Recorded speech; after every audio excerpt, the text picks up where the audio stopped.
This is the Pro Wrestling Reflection Podcast with your host, the Professor Chalbello Veracruz.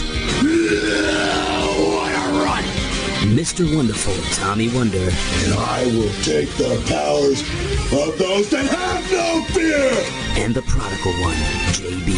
The cream, yeah. The cream of the crop. Now it's time to go back in time in the time machine. The American Dream! Nasty Round! Too sweet! The living legend, Bruno Sammartino.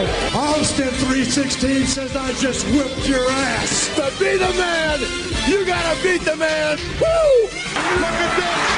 He's I don't believe it.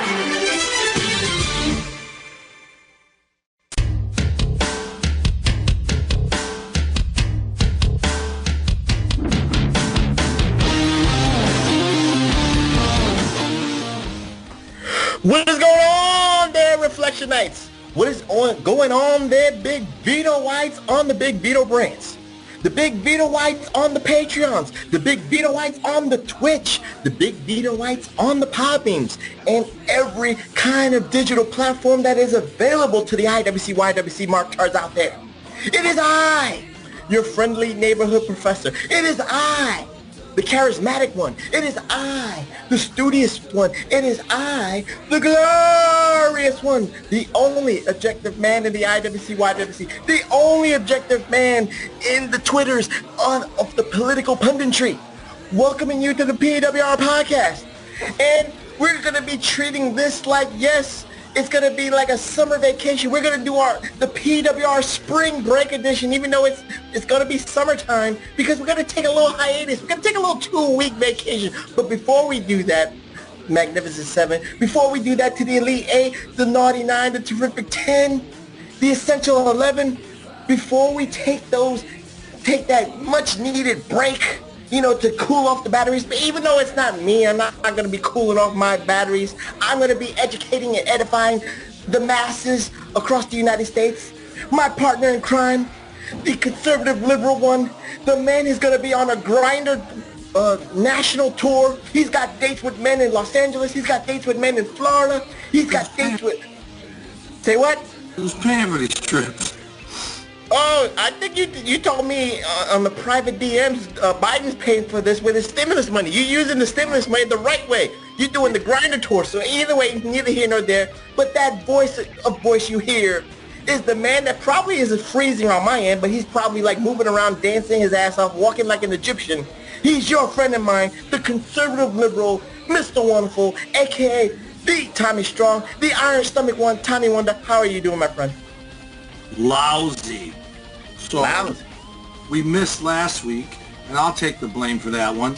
My awesome privilege of owning a home means I also get the added bonus of when shit breaks, you got to fix it. No pun intended. That's what. The last week, I've had an auger like a Tommy gun trying to unclog my basement sink. I got it down to a very, very, very slow leak, and I tapped out and called the plumber today. It's coming tomorrow.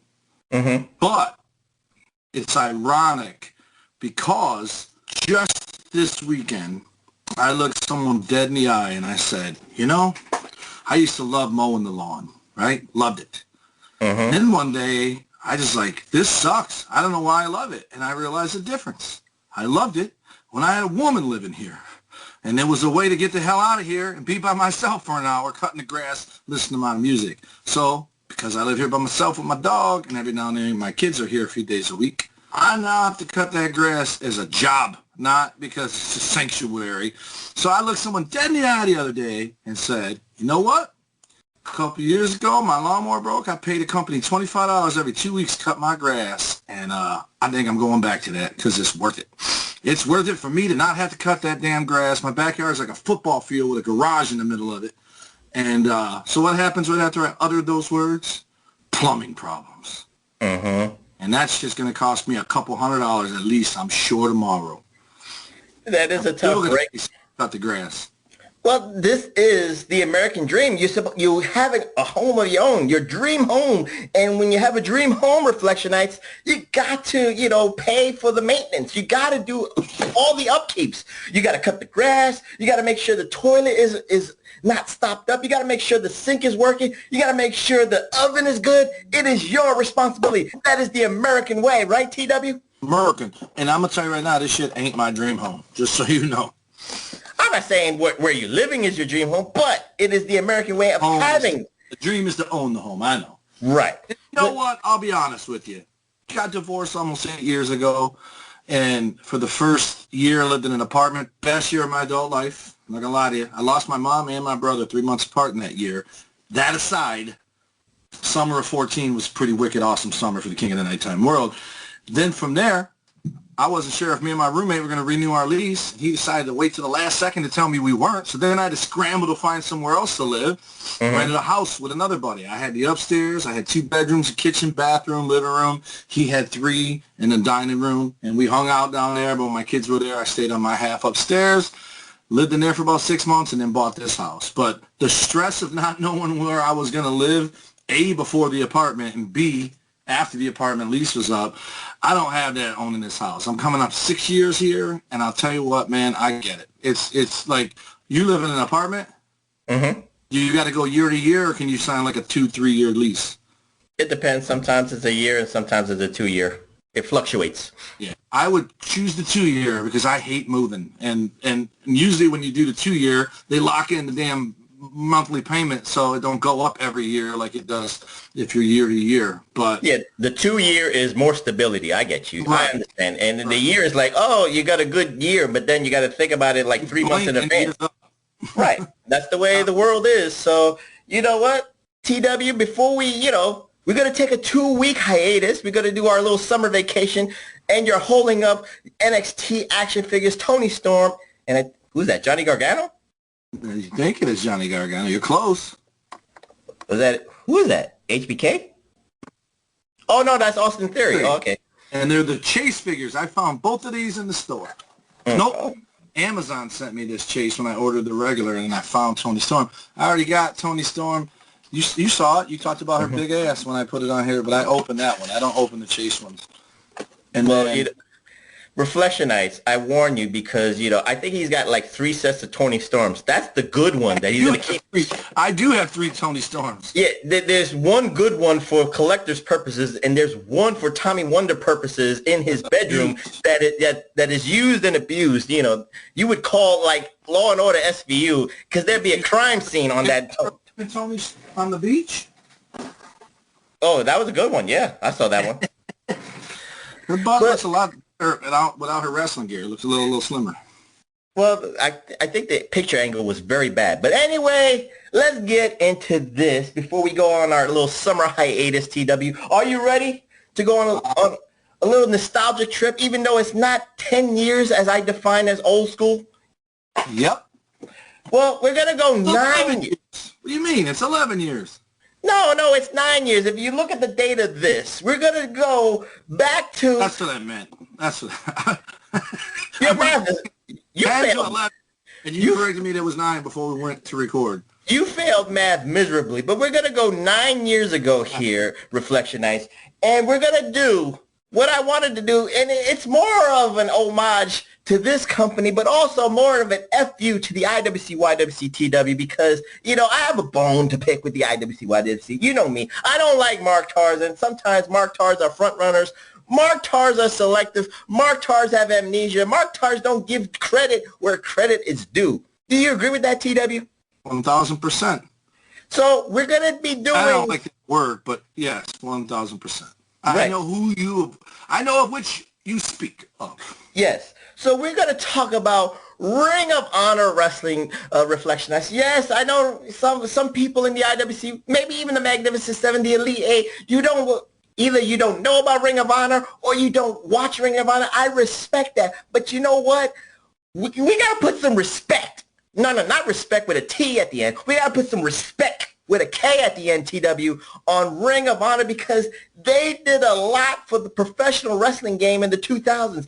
And with this particular episode from June of 2012, Look at the cast of characters that are there, TW. The cast of characters that are that have went to Impact Wrestling. The cast of characters here that went to NXT and WWE. The cast of characters that are involved with probably AEW, TW. I mean, people are forgetting. They're sleeping on not the history of Ring of Honor, but the credit that Ring of Honor deserves. You know, Tony Khan gets all this credit for the Forbidden Door, but Ring of Honor was doing an open door policy since the 2000s. Because of the open door policy, we got like Impact Wrestling and Ring of Honor working together in conjunction. We got Ring of Honor working in conjunction with Combat Zone Wrestling, even though I don't like that organization.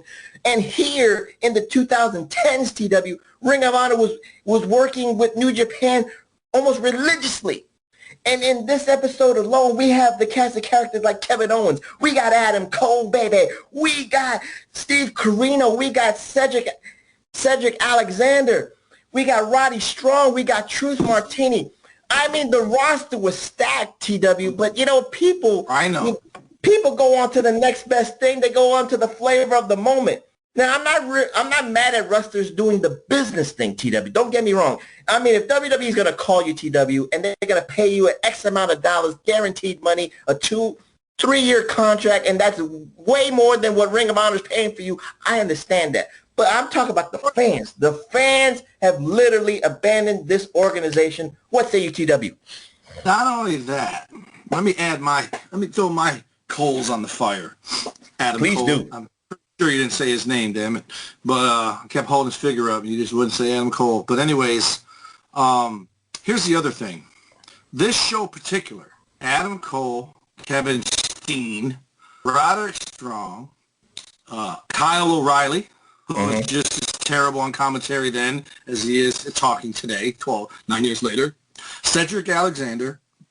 I'm surprised Kenny King's never made it to WWE, but the world's greatest tag team. And there's probably many more. Bottom line, all these guys were internet darlings. The YWC loved all of these guys. Everyone I just named is in the WWE as we speak, with the exception of Charlie Haas, but Shelton Benjamin is, ironically enough, feuding with the guy he wrestles on this show, Cedric Alexander, who he was teaming with not too long ago. So you have the same guys having the same matches, because they're not having bad matches. But these same people, the second WWE is signing their check, they turn on them. They turn on them. They flat out turn on them, and that's what makes me laugh, because all these, like, how many Bullet Club guys were in WWE? Oh, they're wasting them, because apparently, I think to satisfy the IWC, YWC, the best thing you can do is just give everyone a belt, and then everybody's happy, because they don't understand that only one person can hold a title at a time. But that's not enough, TW. A belt's not enough.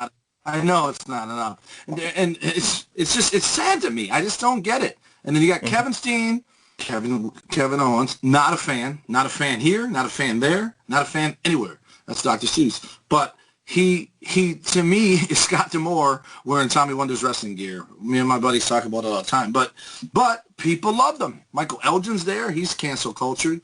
I think Davey Wolf, is that the guy he beat? He was champion. Davey Richards is now he took a hiatus. American Wolves, right? Right. David Richards is now in MLW, Major League Wrestling. Oh, he came back?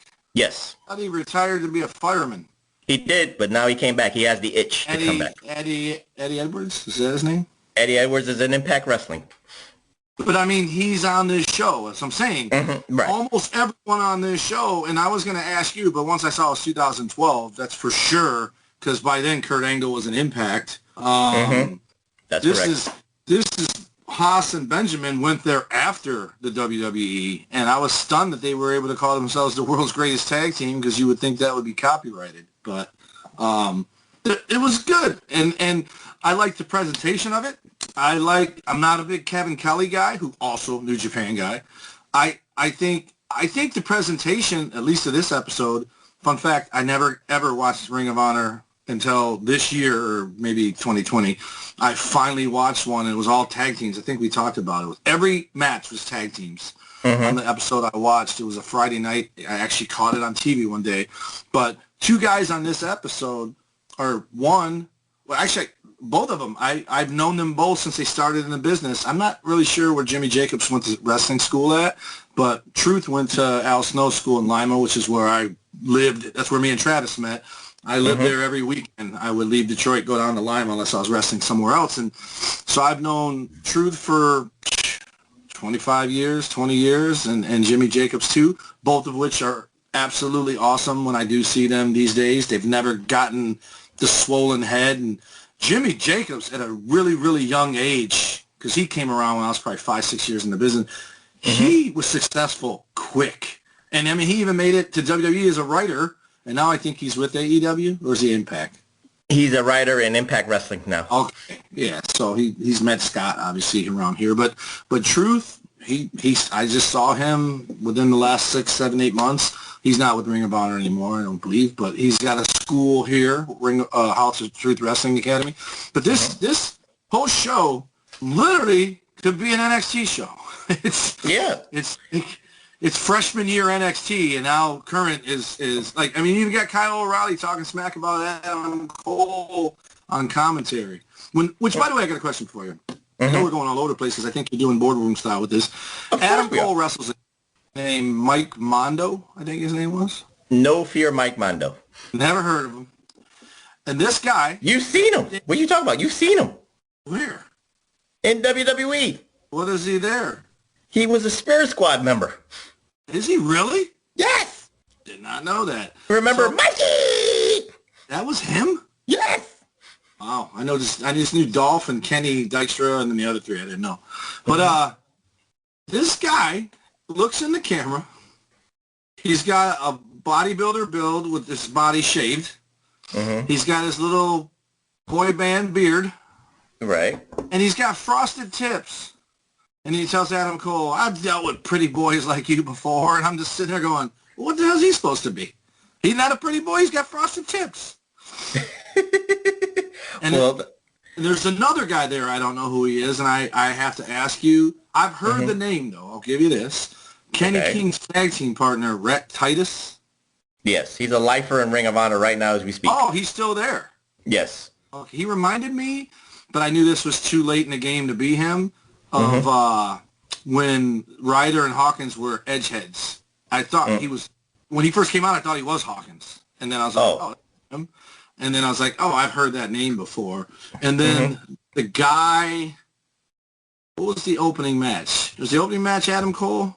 Yes. Who was the guy in the second match? And they said, oh, he wrestled Tommaso Ciampa. I can't believe I didn't mention him yet. Who had just recently lost their record-breaking undefeated streak. He had gone he was the Goldberg of Ring of Honor, and he looked awesome. He looked jacked. He had a mohawk.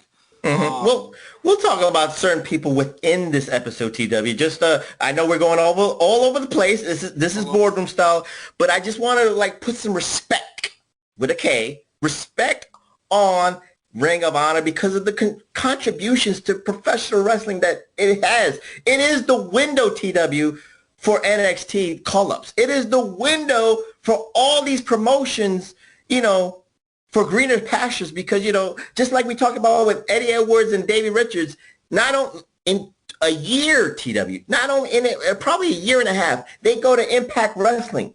In about 2 years, Kevin Steen or Kevin Owens, whatever you want to call him, goes into NXT and the WWE. So, TW, I mean, what say you before we even talk about this episode, what could have been if hindsight's 2020? What could have been with this organization if Sinclair Energy, the company, Sinclair Communications, the company, the billion-dollar company, they got more money than WWE. They got more money than Vince McMahon. They got more money than the Khans if they just put the resources and made Ring of Honor a bigger deal. What say you, TW?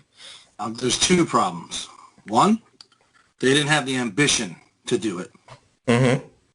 Two, they let guys like Jim Cornette, no offense, Truth Martini, and Kevin Kelly, and whoever else was helping write it, who also didn't have but here's the thing. I want to say this.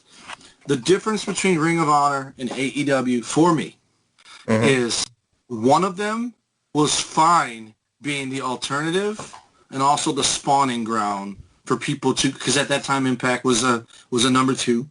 Mm-hmm. They were fine with that, and they were awesome, which I think NXT is good at this too, at losing someone and replacing them with someone else. Because what they do is you have the guys on top, but then you also have stuff going on the bottom. So when the top guys go, boom, you throw those guys right up on top. And then, because, I mean, look at it. Tommaso Ciampa and Gargano were tag team.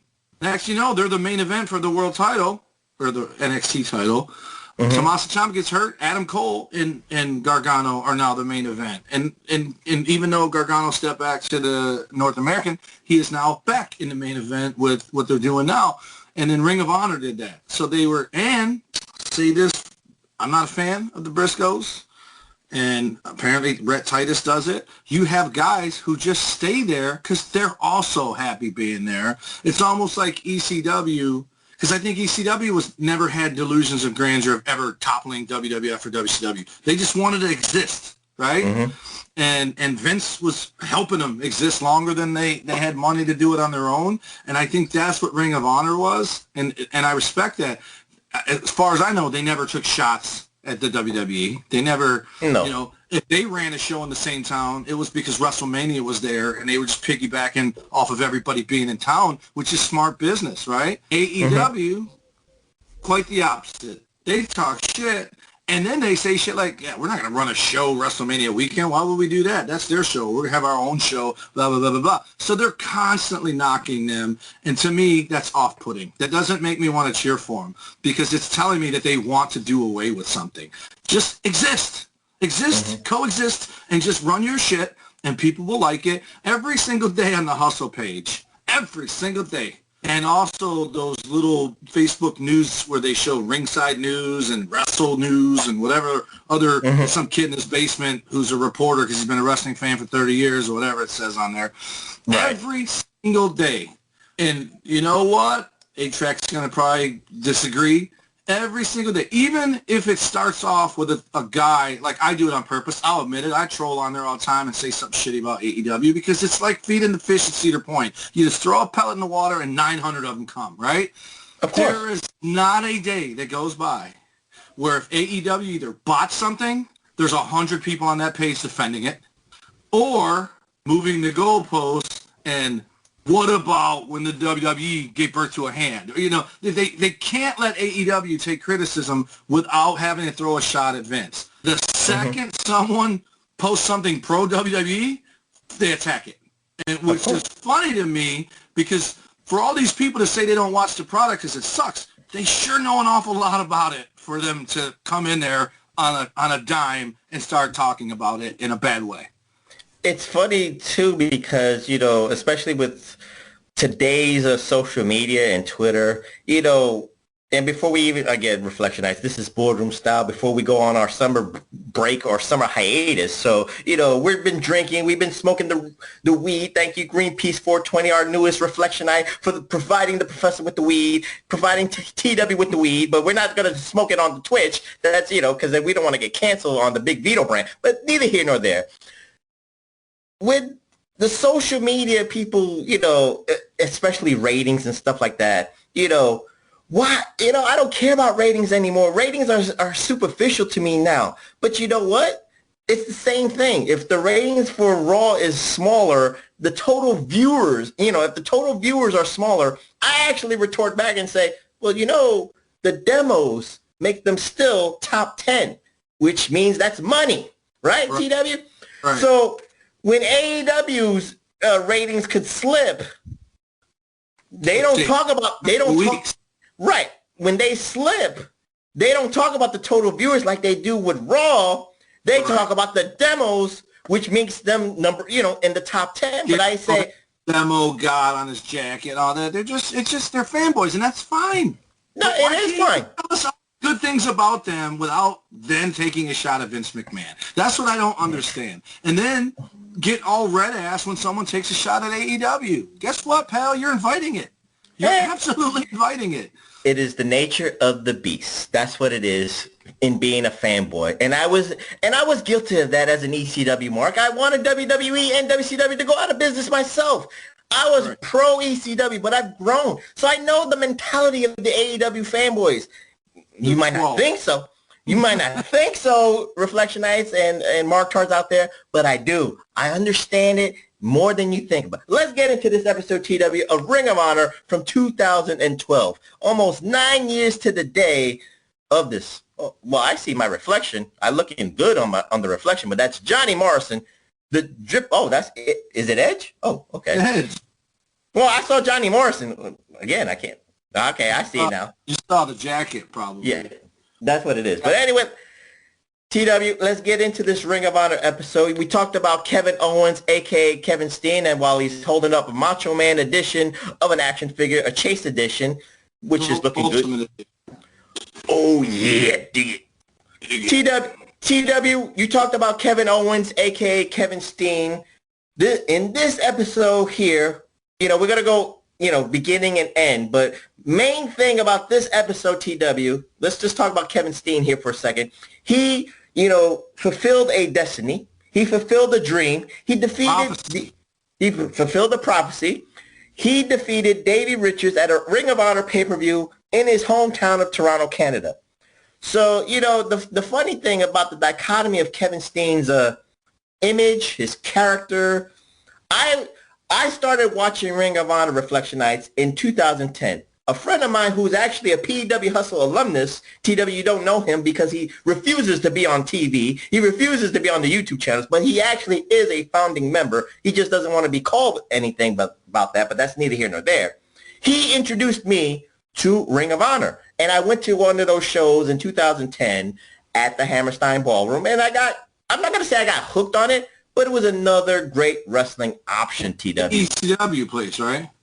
Yeah. Once ECW went out of business, Ring of Honor took over the reins and started doing shows at the Hammerstein Ballroom. And Hammerstein Ballroom has 2 floors. One floor is for like about 500 to 700 people. The floor about 7 floors up holds about 3,000 to 5,000 depending on the capacity. So Ring of Honor has done both shows in both rooms in their careers there, TW. So neither here nor there. I got introduced to it. I'm not saying I got hooked on it like Ring of Honor is my go-to promotion, but it's a nice alternative to watch. So I've watched it. I got familiar with it. And during this time, Jim Cornette, and you talked about Jim Cornette for a little bit here, but, like I said, we're just going to talk not segment by segment, but I just want to get into this right now. When I started getting into Ring of Honor and understanding Kevin Steen, I looked at him, TW, and you looked at it within this episode. You looked at him when he does his promos. You looked at his matches. I said to myself, I said it with A-Track Brown, I said it with Billy Ray Valentine when we went to the Hammerstein. I said, this man, I'm not going to say WWE ready, but he is going to be signed by WWE. He's got that charisma. He's got that presence. What say you, TW? Of course, hindsight's 2020. He was in NXT, and now he's on SmackDown. But when you see this, you would even say he's WWE ready. What say you about Kevin Steen / Kevin Owens? I still don't know how he's there. I honestly... You really? I'm surprised. I'm not saying he's not good at all. I'm not saying he's not a good talker. What he comes across as to me, and this is a character, but it also makes me feel like this is how he is in real life as well. He comes off as smug. Like he's the guy on the football team who talks down to people who aren't on the football team. Only he's not the quarterback or the wide receiver, the running back. He's the fat defensive lineman or offensive lineman that just bends over in front of those guys, but he still has a chip on his shoulder, right? And it's always been off-putting to me. And then Sami Zayn, which those two are pretty close tied together, comes across as the nerd who is the statistician for the football team and talks a lot of shit because the football team will have his back because he signs the paperwork. It's kind of like I don't like CM Punk. CM Punk, and Jim Ross says it all the time, your character is an extension of yourself, like a bigger version of yourself. And so knowing that, CM Punk is just an asshole. Anyone who disagrees is because they love him because they don't understand it's not cool to be an asshole. I've said this a million times. If a kid walks up to me at an airport, at a subway while I'm riding my bike and asks me to, especially if it's one kid, and asks me to sign something, I'm signing it. As long as I get a pen or a picture or whatever, I'm signing it because I used to be a fan, Professor. And if it's a once in a lifetime. So I'm not going to go up to someone eating food. I get etiquette, right? But he's just an asshole. And with Kevin Steen, Kevin Owens, he can move for a big guy. He does moonsaults, does all that. But my other thing with him is I always promised myself if I ever got signed, no matter what I look like coming in, I'm going to look like Paul Orndorff going out. Because if my job is to be a pro wrestler, I'm gonna be in the gym more than I'm in catering. And that guy always, he what's the word? Entitled. He comes off as entitled. Like who was it? So wait. Someone just said in a promo, I was born to do this. I think it was Adam Cole. It might have been Adam Cole or someone like that. And let me just stop you. Saying it's a cocky character. Okay. Let me just stop you for a second. I want to ask you this question because it pertains to this because, you know, Kevin Steen, Kevin Owens, I think what you're saying to me is almost like this generational gap with even wrestlers. Wrestlers in the business in the 2010s and beyond, in the 2020 wonders, will have a different perspective. Yeah. Not a professor's perspective, but a different perspective about the wrestling business, the traditions of the wrestling business, as in comparison to, like in this segment here in Ring of Honor, he had a difference of opinion, of philosophy with James E. Cornette. And I want to say this here because I want to go kayfabe wise, and then I want to go real life wise, because there was, during the Twitterverse, you could say, in social media, there were people on Jim Cornette's side in Ring of Honor with Ring of Honor fans, and there were people on Kevin Steen's side because a lot of Ring of Honor fans looked at Jim Cornette saying, why are you trying to hold us back in the 1979, 1985 NWA days? We are a different breed. We are a hybrid.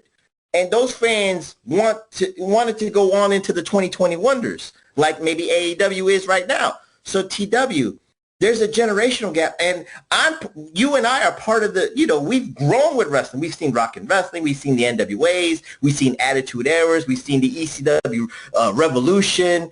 And now we're in, Ruthless Aggression and the WWE right now. And, of course, AEW is in business. So, TW, there's this generational gap even with wrestling fans. What say you?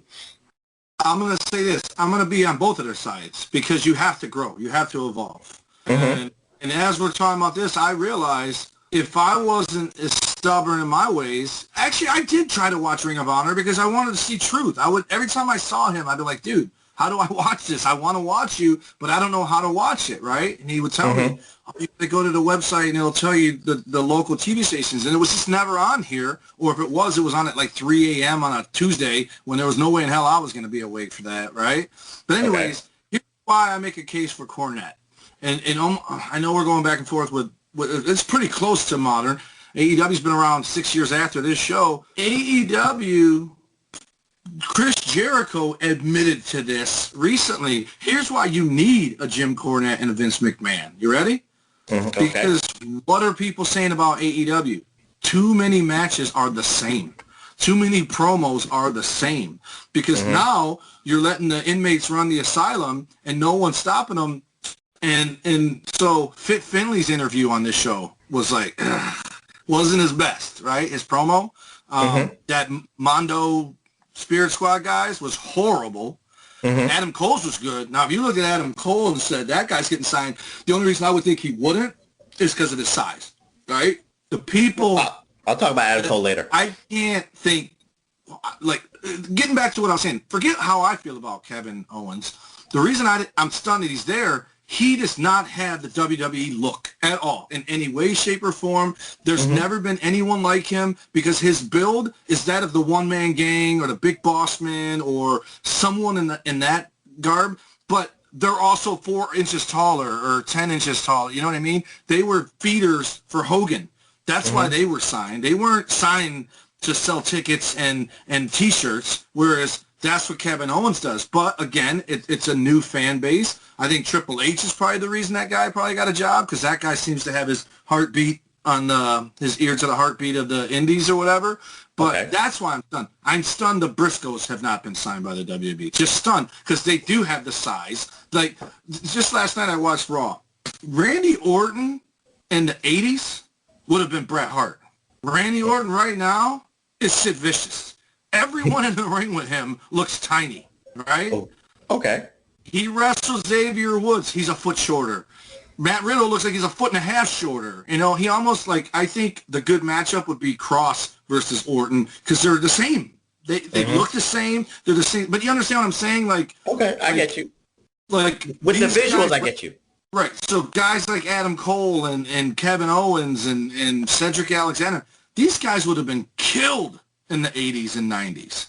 But because of indie wrestling, there's more guys like them, so they get to wrestle on the top spots and all that. But what happens when they bring in Brock? Those guys get murdered. AJ gets murdered. Finn gets murdered. Daniels gets murdered. All these guys who are having these fucking 5-star matches, the second they're in there with a monster, done.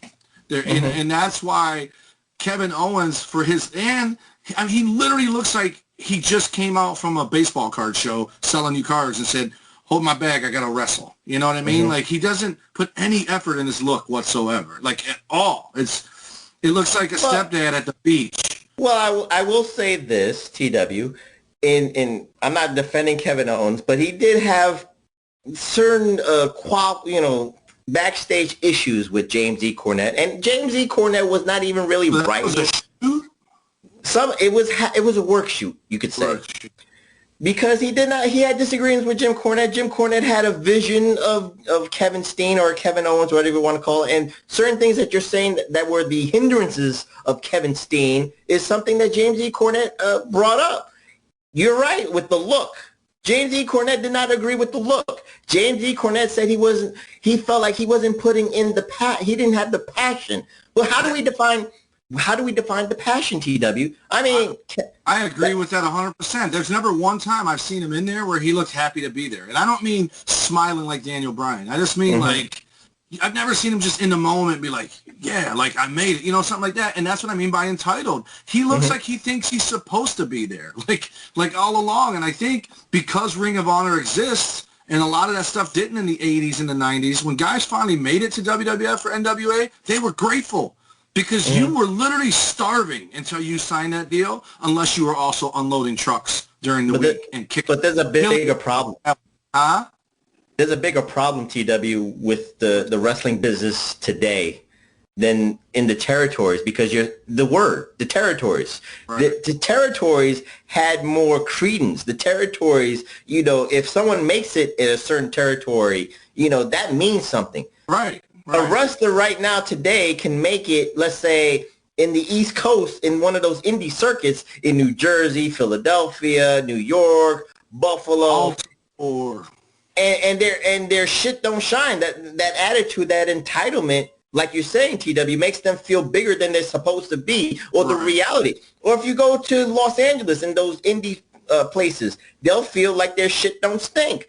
That's the problem with indies right now. So maybe Kevin Steen actually was in Ring of Honor at this time. He was also in Pro Wrestling Guerrilla, PWG, which is the West Coast version of Ring of Honor. So he was a big deal in both places. And this is the entitlement factor here, TW. And that's why Jim Cornette has a disconnect with some fans. But I'm not disconnected with what James E. Cornette says. I understand it. But like you just said, we have to actually evolve. We should evolve what 80s thinking is and bring it. Because like we always say, Reflectionites, wrestling is cyclical with its storylines. Wrestling is cyclical. Only so many storylines. Yeah, there's so many storylines that actually repeat itself, and you don't even notice it. It is not original, and it's not anything. So, TW, let's close it out here. Team Cornette or Team Kevin Steen? Which side are you on, or you just... What was Kevin Steen's side? The entitlement side. He was bigger. He was, he deserved all this stuff. He worked hard, and he deserved to be the Ring of Honor champion. Point on point. Well, then that's being the mark for the belt, so I'm siding with Cornette. Oh wow, that like I said, in the Twitterverse, this was a real big debate, and I was part of it too. And sometimes I saw both sides, but I think I lean more on James T. Cornette's side because I guess my age, A belt, yes, it's a pat on the back saying, hey, you're our guy. I get it. You fucking put me in the ring with a WWE title win, and you're probably going to see me crying like a bitch. But that's one thing, right? But I would never, ever go in there thinking I deserved it.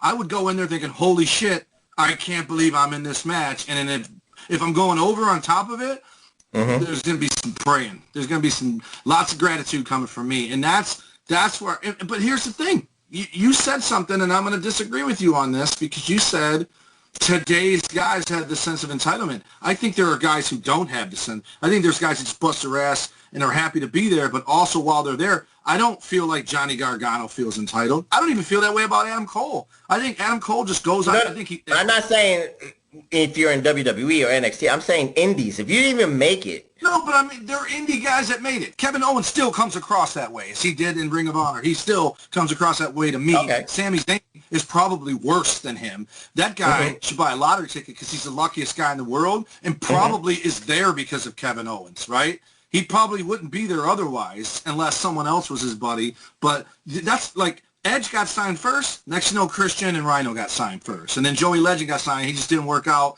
He's over in Germany now. But Edge took care of his guys. And look at Hogan. Wherever Hogan went, the Nasty Boys, Brutus Beefcake, Boss Man weren't far behind, right? Because people, they get in and they get their friends in. That's how it's always been. It's how it always will be. But at the end of the day, being a mark for the belt, I mean, think about it. Let's just say, okay, Kevin Owens thinks he deserves the belt. Well, shouldn't Eddie Edwards and Adam Cole and the Briscoes and Cedric Alexander was 22 years old. I was stunned to see him, right? But all those guys feel like they deserve the belt. So it's the same with the fans. Well, okay, who gets it then? Because only one guy can have it. And if you think it's you, then we got 7 other guys who are mad that it aren't them. So if you're going to be the guy who runs around saying you deserve it and these guys do too, and then you're going to be like, no, they don't, well, then you're an asshole, because if you can do it, they can do it. And that's what I mean by that. And then that's why we get 87 title changes a year, because as much as I hated Hogan being champion for 6 damn years in a row or whatever it was, I hated it. I hate it more in hindsight, right? I love watching them win, don't get me wrong. But then you look back and think Savage had it twice or once, whatever. I think he had it twice because he got it back in him from Flair. But so Brett had it 4 times. Shawn had it 4. Whatever. Obviously, that's a lot compared to Hogan, however many. But it's just so many guys didn't get to have it, right? And the Warrior only had it for less than a year, and then they took it back and gave it to Hogan in a month, you know, and Brett lost it, and they gave it back to Hogan. So that's what makes me mad about that. I don't blame Hogan. He played the game, and he won. Right? He played politics and he won. But the nature of the beast. I hate the belt changing hands 87 times a year way more than I hated Ric Flair once a year losing it. As dumb as it. The reason I hated Ric Flair losing it once a year and winning it back, because at some point you caught on and thought, oh, this is the formula. Every year they pick one guy to beat him and he wins it back. Every single year. And you're like, yeah, Ronnie Garvin, huh? You picked Ronnie Garvin for this year. That's great. Right? You know, again, the nature of the beast, TW, you're right, and it's changed right now. 87 times a year seems like a small number now in comparison to back then when you held it on for a couple of years, and then, you know, the person who beat that person only holds it for like 2 weeks. But, you know, we're gone. Those days are gone, TW. Those days are really gone. But, you know, in this show, we talked about it a little bit. You talk about No Fear Mike Mondo, who was Mikey from the Spirit Squad. But let's talk about the other guy, and you like this guy, Adam Cole, baby! And TW. I was going to wear that shirt, and I just went with this one. Oh, okay. But anyway, Adam Cole is a funny one here too, TW, because, again, he was in both places. He was in Ring of Honor, and he was in PWG, but smartly, I want to say, he actually had 2 different characters, TW. The Ring of Honor character that you saw here in 2012 was the white meat, quote-unquote, babyface, TW. Right. But in PWG, he was actually the Panama City Playboy character that has grown in NXT, that has become undisputed. He was a prick. He was a dick. He was arrogant. And I was like, I was mad. And when I was talking to my friend who introduced me to Ring of Honor, he actually said, well, why don't you watch? Because I said, Adam Cole's okay to me. I looked at him and I said, okay, I see something. I understand why they're trying to build him up. But I said, this dude is boring. And then my friend said, yo, wait, watch these PWG clips of him, and you'll like him better. And when I saw TW, I was like, damn, man, why don't I get this character? Right. And then about 2 years later, he joins the Bullet. He joins the Kingdom, and then the Bullet Club, and then we get and now he's undisputed TW, and he's the man. And, whether he gets, whether he makes it on the main roster or not is neither here nor there. We're not going to debate that. We always know that the NXT call-ups, very few make it, supposedly, or get booked right. But Adam Cole, the maturation from 2012 to 2021 is like 20 years to me. This man has grown and he looks like he's 18 in this episode, and he's grown up. He's grown up before our very eyes. 22 there as well. I think him and Cedric were the same age, 22 or 24. Because that Mike Mondo was 28. Right. He could have been. This is after Spirit Squad then. Yeah, that's why I said this is after Spirit Squad. But he was part of that. He changed his look to become Mike Mondo or whatever. But he's nowhere now, right? I don't know where Mike Mondo is, but, this was the last time I ever saw Mike Mondo in the business. He's probably doing the indie tours right now, TW. He's unloading trucks. Yeah. He's in the circus. What's that? He's in the circus doing cheerleading. Oh boy, don't disrespect the circus, man. That's skilled people there. That's a skilled set job. I don't care what people say. I actually enjoyed the Spirit Squad. Who were they with? They were somebody's friends, right? They were with the McMahons. Okay, so Shane, so Broad Street Bullies, or Main Street Posse, whatever the hell they were called. Mm-hmm. And Spirit Squad was after that. But I thought the Spirit Squad, they did some crazy stuff, man. They were all over the place. And I would have never picked Kenny to be the guy who broke out of it. Dolph Ziggler, yeah, but not. I didn't know Dolph Ziggler was him, until someone told me that. But I would have figured it out. But Mondo, he completely changed his look. Well, he wanted to get the stink of Spirit Squad off of him. But anyway, let's get back to Adam Cole, baby. You love Adam Cole. You got action figures of Adam Cole. I mean, look at this character that you saw in this episode here. Of course, the talent is there. The athleticism is there. We don't need to, we don't have to, regurgitate that. But, he wins his match here against Mike Mondo. That's a given because he's the young upstart. He's getting the rub. What say you, TW, about Adam Cole? I think Mondo kicked out of his high cross body, which they were trying to say was his finish. But he did that, what's it? Not the Shiny Wizard, that's Daniel Bryan. What's his move called where he takes the knee pad down and then he hits him? Well, everybody knows. I don't know the name of the move because in Ring of Honor it was a different name, but we'll call it the Shiny Wizard. He didn't get it as a finish. He just did it. Yeah, he just did it. But I noticed two things, and now it makes sense to me because the thing I noticed was he did it like a white meat baby face. And he almost looked like the young Bucks when they're fake faces. Like, you can tell they would rather be heels. And you could tell he didn't, like, he tried to do the wink and the smile, whatever. And he's not comfortable. Right. And I was waiting for the crowd to go, baby, and they didn't do it. So I'm like, all right. But I felt like the crowd didn't like him. So at one point I questioned, who's the heel here? Because I feel like Mondo did the heel promo, but the crowd had, like, no response to Adam Cole. But now it makes sense because if he's that heel in PWG, these guys probably know both. So it's harder to get behind him here because he's not the way they like him. And you, for example, you didn't even know about the PWG, but you didn't like that version of him, but then loved him the second you saw the PWG version, right? Mm-hmm. So that's probably what it is.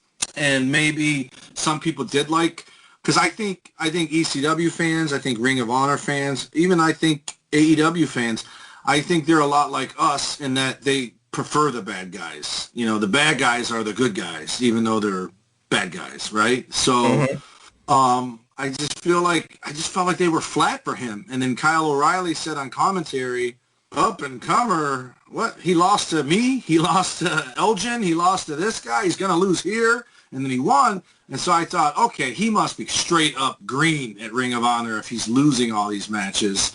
But now they're pushing. He paid his dues. He paid his dues with being a tag team with Kyle O'Reilly. They were called Future Shock and all that stuff. So, again, we look in Japan. I'm sorry?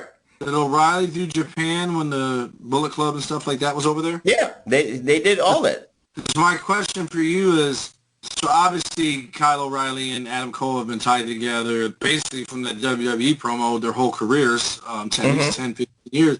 Were Bobby Fish and Kyle O'Reilly a team already? In Ring of Honor, yes. Probably 2-3 years later. But I mean, when they signed with WWE, they were a team when they signed. Yeah, they debuted as a team. And then they put them with the Undisputed, and then Roderick joined later. But, yep.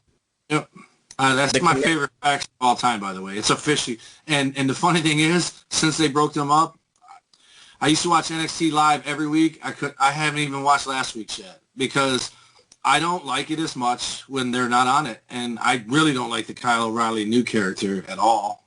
I didn't equate it to Orange Cassidy. I just equated to he tried to be different so he'd be the guy, instead of the wrestling enforcer. I don't see Kyle O'Reilly's NXT gimmick as Orange Cassidy, as people Someone called him that because he wore denim. Well, I'm going to go old school, and, you're going to call me an old fart TW, but I try to equate to it. Forget about the hair, but the way his attitude is, he's trying to be James Dean with Fonzarelli, with like Arthur Fonzarelli tidbits in him. That's what I look at him. Trying to be a cool guy. But also nerdy. Like tongue-in-cheek cool, like anti-cool. Right. So. And I don't not like the guy. And I thought Bobby Fish did a pretty solid promo when he came back, but I don't like how they're distanced. I just prefer them as the UE, right? Like that's it. Yeah. And I didn't want Finn Balor to be in it, and then Adam Cole out. That wouldn't have been the same for me. But now I feel like Adam Cole is closer to AEW than he is to the main roster. I just think it's a matter of time before he's out of there and goes there. Saw the picture of him, and you just know he's there all the time. They talk about how he comes to the shows. Obviously made easier by the pandemic because everybody's stuck in Florida. But at the end of the day, I think at some point he's just going to go there. And they've already broke up the Undisputed Era, so he wouldn't be walking out on his buddies, who probably have contracts running out at the same time, by the way. Who knows? But he wants to be with his girlfriend, so I can't knock him for that. So, his girlfriend's in AEW, so... I'd rather her come here than me go there. That's another story. Okay, but we talked about there's tag teams, TW, and Ring of Honor was prevalent with the tag teams. You saw the world's greatest tag team in this episode, even for a small tidbit, the Briscoes, and especially here, the All Night Express against the CNC Wrestling Factory. That's Cedric Alexander and Caprice Coleman, TW. Ring of Honor, where... Impact Wrestling dropped the ball in its tag team division when they always were stout about it with the Dudley Boys and Beer Money and all that stuff. Ring of Honor picked up the mantle, and in the 2010s, TW, they had some great tag teams. Kings of Wrestling with Cesaro and Chris Hero. You got the world's greatest tag team. You got the Briscoes. You got the Wolves. I mean, TW, they had a great tag team division, and these two teams...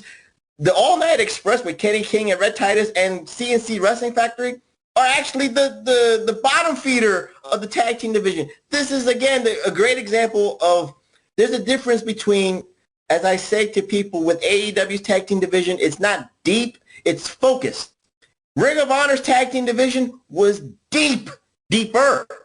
Because I can take this match between these bottom feeders. I don't want to disrespect the TW. I'm just trying to give you a picture about it.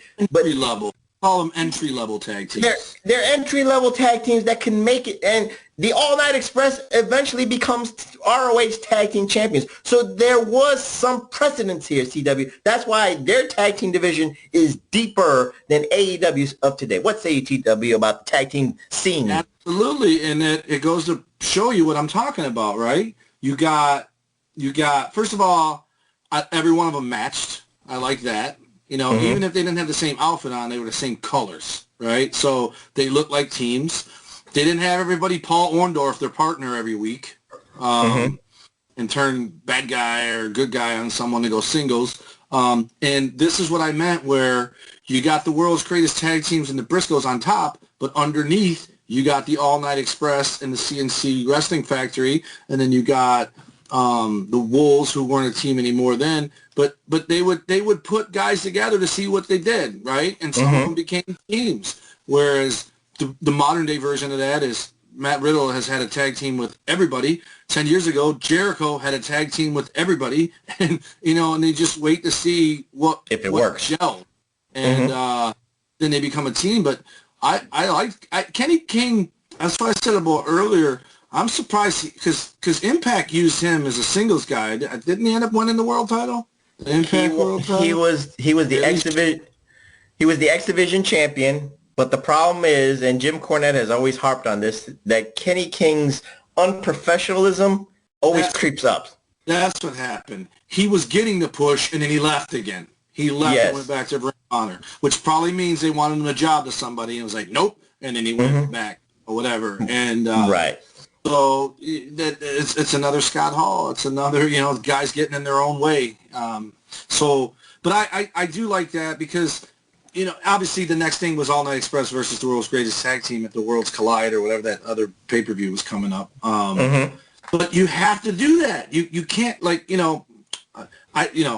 tear me up if you want to, fan page, but I think they've gotten ridiculous with the girl wrestling because, the girl wrestling back in the 80s, you had Moolah versus whoever she was beating, and then you had the Jumping Bomb Angels beating whoever they were beating, and before that it was Judy Martin and Lil Kai. So you never had anybody. So every match that had a woman in it was either for the world title or for the world tag team title. They didn't have anybody else to put together. It wasn't like they threw two valets together to wrestle for the belts. Now there's 30 tag teams in the WWE of women. There's 30 singles wrestlers. That new Asian chick in the NXT is going to cripple somebody. I don't know her name, but she damn near killed that chick that looks like Edge. She damn near killed that new black girl that was on there that beat Toni Storm the week before and then got just murdered by whatever her name is. And then I think Toni Storm, no, she hasn't, but she's just stiff. Doesn't take care of nobody. But anyways, you got to have secondary matches. You can't have a show that's all tag team matches. Obviously, that will put people to sleep because, again, just like there's only so many storylines, there's only so many tag team moves before you start seeing everything repeated. Double drop kick, double hip toss, double back elbow, me holding while you elbow. But TW, I'll just say this. You just need a good wrestling format. Whether it's a TV show or a house show, you just need a good format from opening card to get to the main event. It should be, the levels. That's what we haven't had in the last decade with indie wrestling. And sometimes even Ring of Honor was, susceptible to having the same type of matches, same type of movesets. And by the time you get to the main event, you either A, tired, or B, like, okay, I just unimpressed with what they did. So, that's the problem with that. That was Ring of Honor's weakness as the years went on and I was seeing this stuff. And now we see it today with NXT. We see it today with WWE on the main roster. And again, we're seeing this in AEW that people wrestle the same style or they just want to get their shit in. That's the way I'll say it. And that's what it is.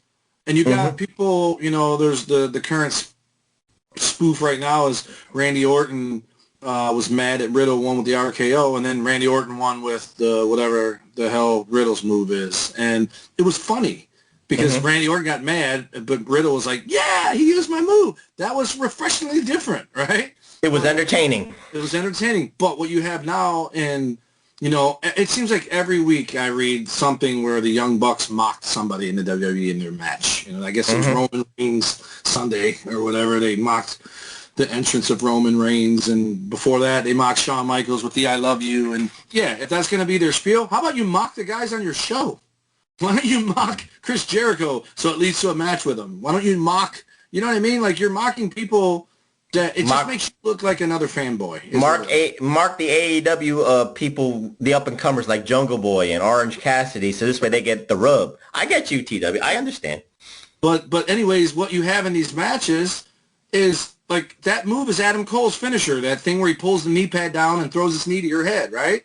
I see 900 other guys do that move. They just don't pull their knee pad down. Don't even start with the super kicks or the leg slaps, which they do it on every program. I don't know. I think that was a work, that whole complaining the leg slap, because I see it just as much now as I saw it before it was banned.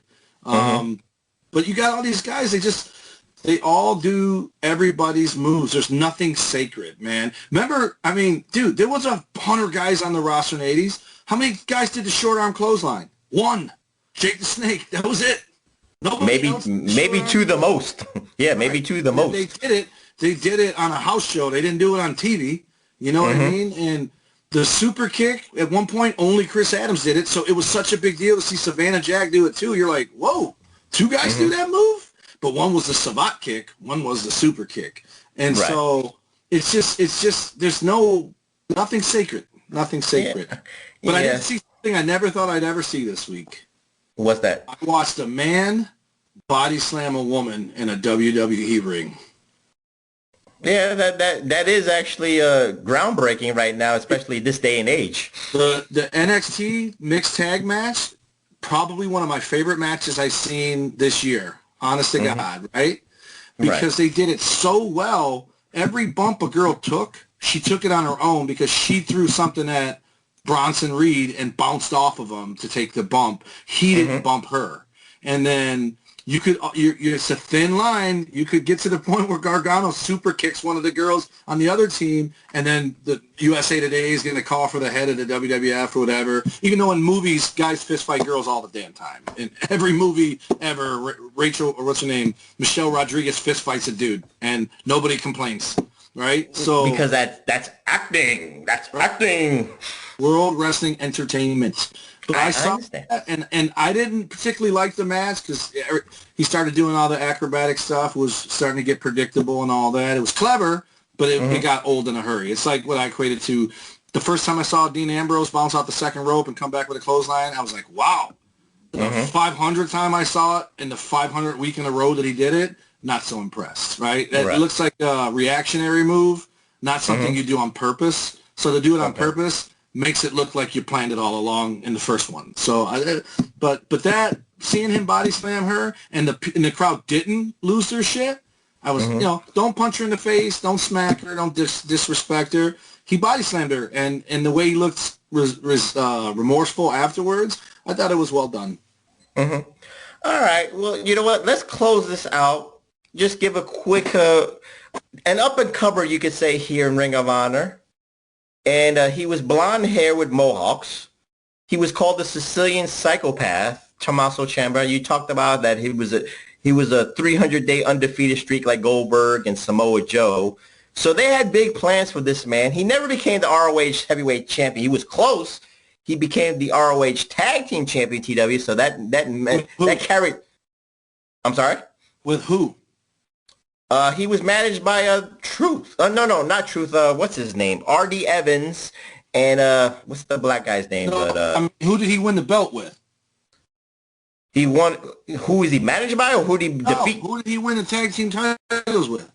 No, not the tag. I said television. Oh, I thought you said he won the tag team titles. No, he won the television title, TW. And that title carries weight, TW. But I mean, look at the character you saw here. And then the maturation of Tommaso Ciampa. He was the Sicilian Psychopath with the mohawk. He's refined himself, and he has no choice because he's had like quadruple neck surgeries, TW. So he has to change his style. I think here in Ring of Honor, I'm not saying he was more aerial, but he was more high impact. So now he has to ground and pound himself so this way he doesn't kill himself or become paralyzed, TW. So, TW, give the wrestler's perspective of multiple surgeries. I'm not saying that you had multiple surgeries, but when you have to change your style after a very significant injury, how does that change your mindset, the psychology? And then we're going to close it out and take our summer hiatus. All right. I'm going to tell you that I was pretty lucky that even though I broke my neck, even though I should have broke my left leg, and I did break my collarbone, I didn't know I broke my collarbone. I didn't know I broke my neck. Respectively, both of them I found out 4 years after I did it. So basically, I broke my neck in 94, found out in 98, broke my collarbone in 98, and found out in 2002. And I didn't miss one match. Actually, I missed a match from them two. I did miss a match from my leg. I jumped off the top rope in Lima, and my left leg landed on the dummy, and my right leg landed in the ring, but my knees and my hips stayed together, and my leg just folded up and had. I literally looked down and saw the bottom of my foot next to my calf, and I was like, whoa, and then I just went into shock from there. It didn't break. It went purple.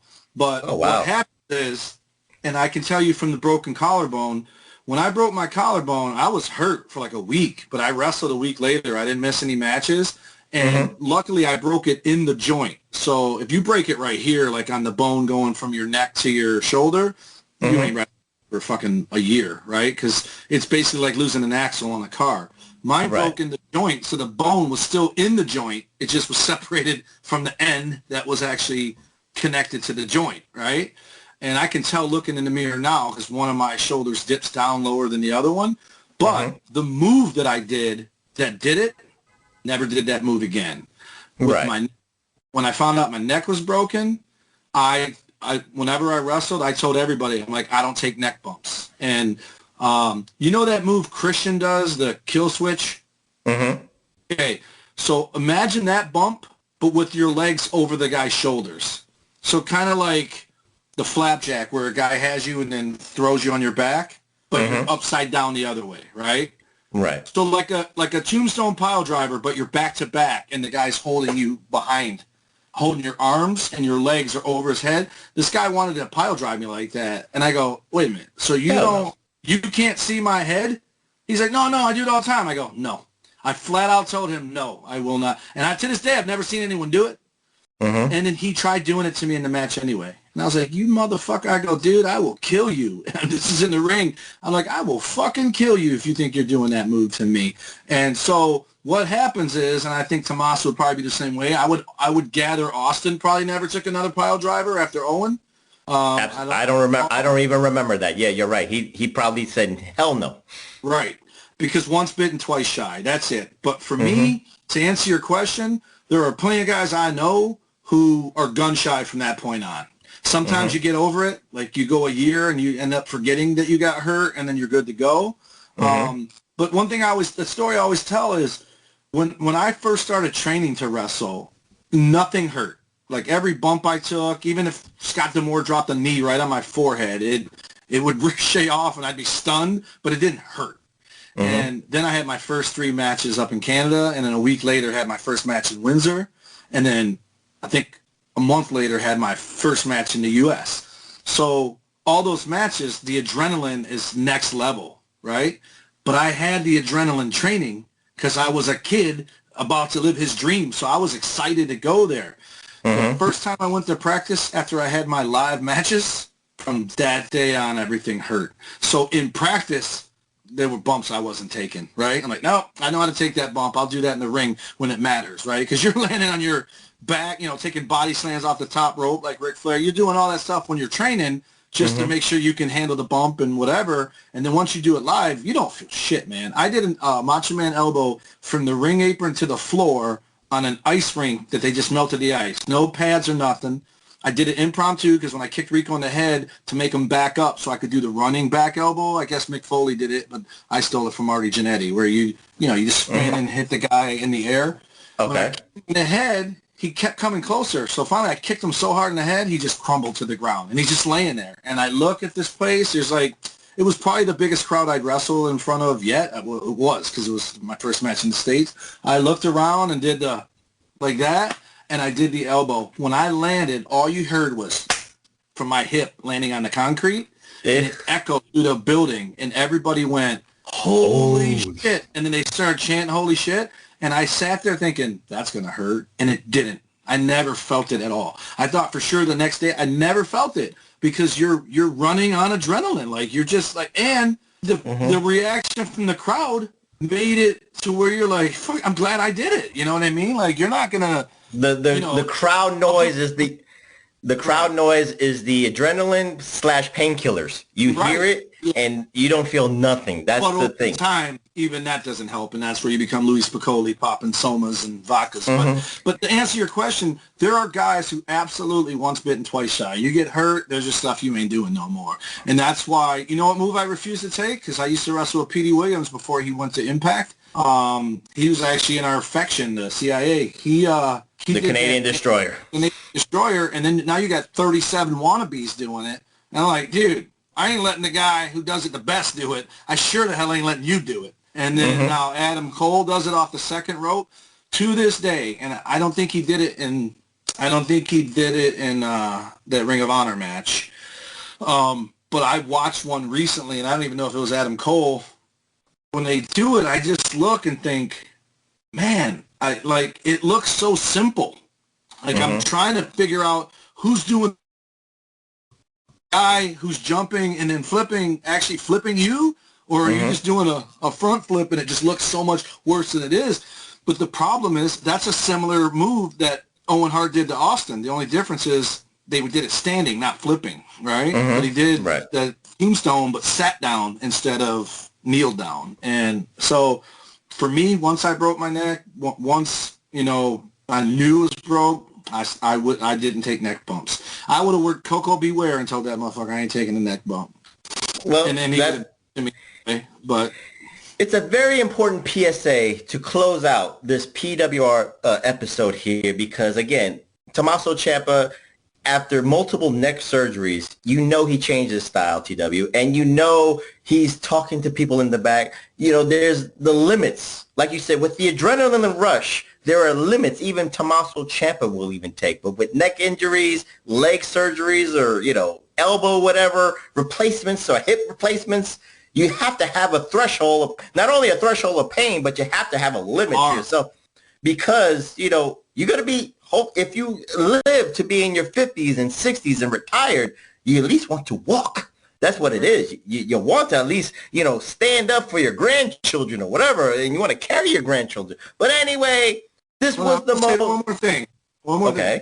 The two guys who had pretty significant injuries, who I honestly, when I watched them, I cringed for them when I watched them take bumps.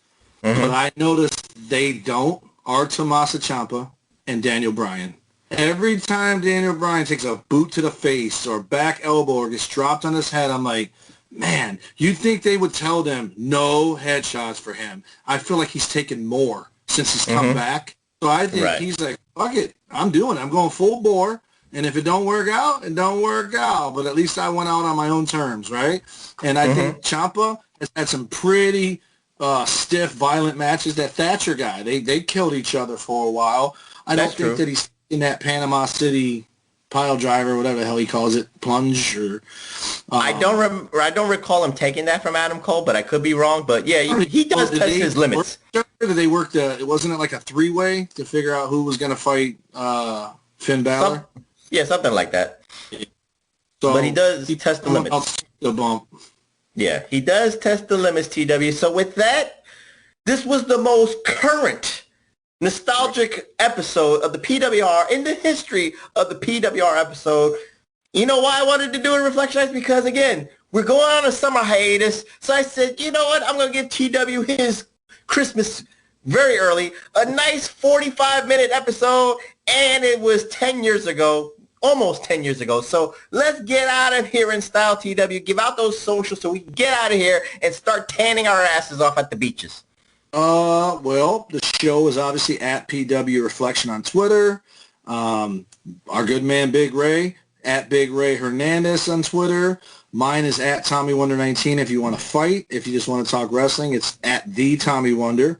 My Instagram is Tommy Wonder 19, and my Facebook there's two different ones. There's Facebook.com/Tommy Wonder, which will tell you Tom Bryant, and then there's Tommy Wonder on Facebook. And then bigvitobrand.wixsite.com. That's WIXSITE.com. And then he has a Patreon for the brand at patreon.com/the Big Vito Brand. And then the Dum Dum Duo and an Idiot on YouTube. We did the fish finally, and we had a poll up to do either shot collar trivia, Death Nut 3.0, which that was the one I wasn't picking until we messed around with those shot collars, and I refused to do the shot collar. I have a video of us practicing. No, thank you. I thought someone snuck up behind me and pinched my neck like a titty twister, and then I'm pretty sure I got a concussion because when it shocked me, my head started hurting on the opposite side of where it hit me. So do not try these tricks at home. Yes, do not try it at home unless, you know, you can sneak away from your parents' house and then do it on YouTube and be stupid. And then at the P1JB for JB, and pretty soon we're putting him on a milk cart. Yeah, we probably will. Yeah, no, nobody drinks milk, TW, so we have to put on a Hennessy bottle. That's what it is. Put him on a Hennessy bottle. But you can find me. You can find me on my Twitter at PWHustle, PROF. That's PWHustle Prof. And, of course, follow my brothers in arms, the king of the reactions, A-Track Brown, at 8-Track Dashley. And, of course, the man with the documents. He has the documents on Joe Biden. He has the documents on Donald Trump. He has the documents on everybody. He has the documents on, the Rockefellers. He has the documents on, the snake people. That's Billy Ray Valentine at Obi-Wan You Know Me. And again, we're taking a 2-week hiatus. So, we're going to be tanning. TW is going to be on his Grindr nationwide tour. He's got some dates with some dudes.